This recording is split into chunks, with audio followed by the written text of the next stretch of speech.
So your energy, mood and performance are directly impacted by the hormones in your body. So today we're going to dive into 5 super key hormones that are going to supercharge those areas, and I'm going to show you exactly how to optimize each of them naturally. So let's dive straight in. So the first hormone I want to talk about is serotonin. Now this is important because it promotes well-being, comfort and feelings of gratitude. It helps focus on the here and now, become more present, and as you know, as you're present, you'll be able to create better work, more creative, and you can solve problems in a much better fashion. And it also helps regulate your mood, energy and cognitive function. So a lot of the times with me, when I'm in a peaceful state of mind, that's when I can create the best videos.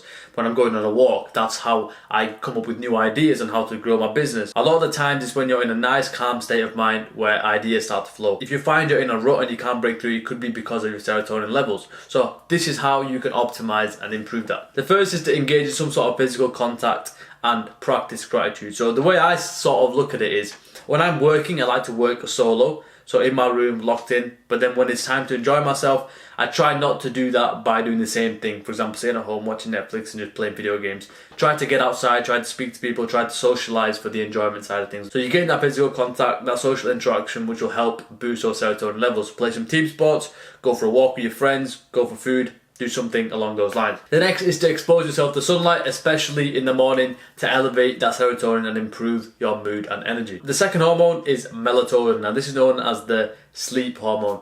So this basically regulates your sleep-wake cycles and helps signal when it's time to fall asleep. So this is vital for good quality restorative sleep and mental clarity. So you want to make sure basically that your melatonin levels are high closer to bedtime. So you want to feel a nice peak coming up around 8-9 p.m. and it peaks fully while you're in your deep sleep, and then it drops off in the morning as you start to wake up. So let's talk about how we can increase that melatonin spike closer to bed. First thing you want to do is get natural light early in the morning. So as soon as the sun rises, try to get your eyes adjusted to some of that light, because what that'll do is it signals to drop that melatonin down, which basically means when it comes closer to bedtime, it will automatically rise up. The whole process of signaling is called the circadian rhythm. So if you want to study that a bit more, you can do that. Another one is to use warm lights on your screen. So maybe after 6-7 p.m, turn all your devices to orange warm light.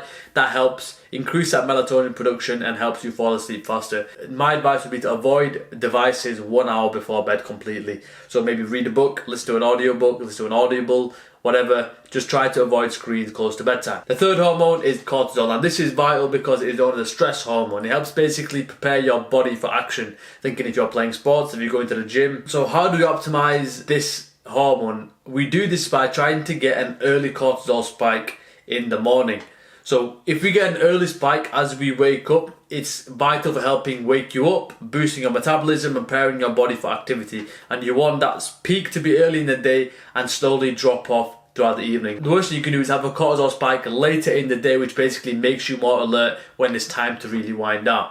So how do you optimize it? Ensure you get your cortisol spike 30 to 60 minutes of waking up. Do something like a cold shower, do something like a physical activity, going for a walk, get some movement in to get that spike early. And you want to delay caffeine intake for 90 to 120 minutes.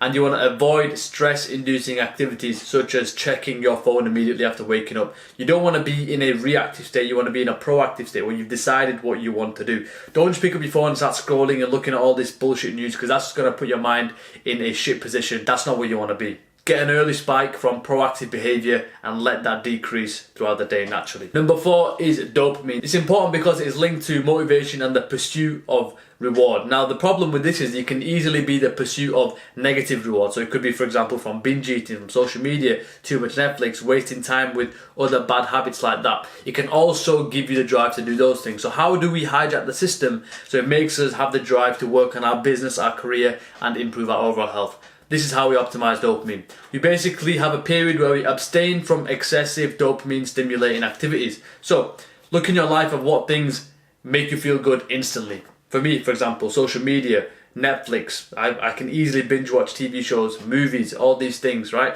If you have these in your life, your dopamine stores will release to try to get you to do that, because that thing makes you feel good easily. So you want to basically avoid that and spend a period of time abstaining. Next is to use self-binding strategies to reduce exposure to addictive stimuli. So what that means is put practical measures in place to stop you from doing that thing. So with me, I literally have my PS5 in the living room, and I've asked my flatmate, to put a passcode on my own account so then I can't sign in to play it.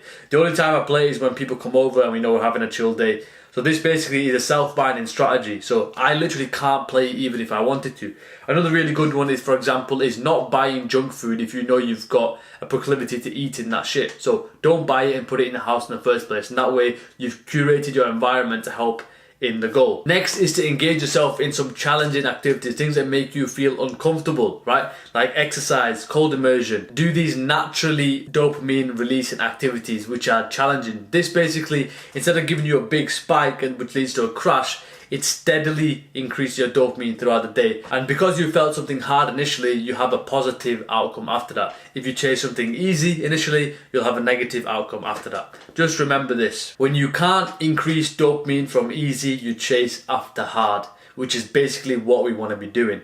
Take away all the easy dopamine filling activities, and then you have no choice but to increase dopamine levels from going to hard things like going to business, working on a career, and working out in the gym. Number 5 is testosterone. Now this is very important as it enhances proactive behavior, like going after something, that drive to push, increases that competitiveness and makes effort feel good.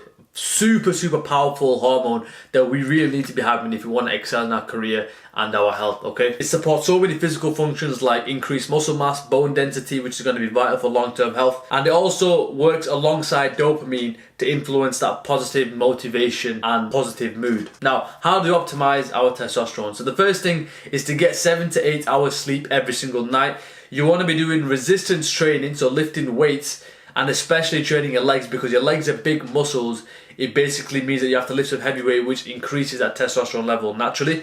Next is to have some sort of healthy fat, so omega-3s, fatty fishes, excellent sources of increasing the hormone testosterone. So please do not listen to people that are saying you have to cut your fat out. If you cut your fat out, you're basically shooting yourself in the foot really badly.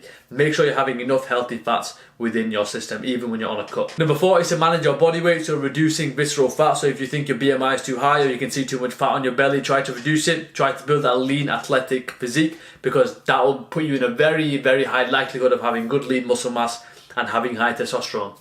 And number 5 is to reduce stress, because if you're not managing your stress properly, you'll basically increase your cortisol, which basically causes a reduction in testosterone. So this is an example routine that you can, aim towards as you're trying to become more optimized in your day. For example, sleep at 11 p.m, then wake up at 6:30 a.m, have a cold shower, get some sunlight, then you work on your most important task straight away. Do that until maybe 12 o'clock, then go to the gym, get some more sunlight. Then afternoon, once you've done some sort of work, socially interact with your family or your friends. Evening, 7 p.m, start to have warm light on all your devices, your TV, your laptop, your phone. Around 10 p.m, cut them off, read a book, audio book, and then 11 p.m, go to sleep and repeat. So look through this and see which area you're perhaps missing out on, and you can start to work on that and build on that and really start to take your performance and health to the next level. But yeah, that's it from me. Goodbye.